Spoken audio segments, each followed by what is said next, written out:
मेरे एक मित्र हैं, उनकी प्रेम यात्रा भी शुरू में वैसे ही चल रही थी जैसे ही सामान्यतः हर प्रेम यात्रा में होता है। लेकिन पिछले कुछ समय से उनकी इस यात्रा में थोड़ा सा व्यवधान आ गया है, जैसे सामान्यतः हर प्रेम यात्रा में होता है। इसी सिलसिले में जब वो मुझे अपनी व्यथा बता रहे थे तो मुझे एक कविता सूझी।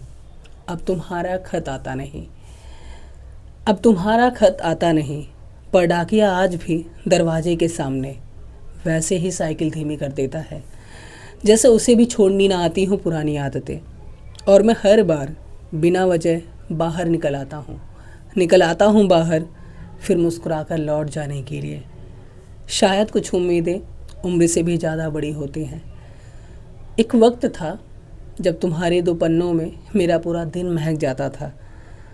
स्याही के साथ तुम्हारी खुशबू भी पढ़ लेता था मैं, पढ़ लेता था हर चिन्ह, अक्षर और विरामों को।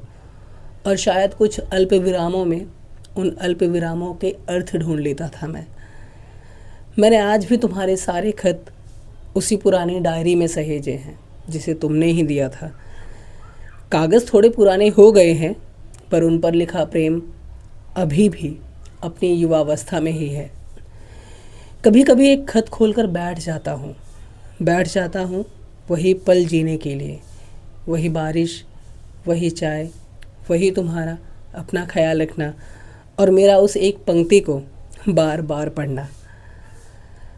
अब संदेश तो आते हैं, डाकिया भी आता है और मैं भी आता हूँ उस खत की आस में, पर नहीं आता खत तुम्हारा, और ना ही आता है वो प्रेम जो सिर्फ मेरा था। यहाँ तक साथ बने रहने के लिए आपका बहुत बहुत धन्यवाद।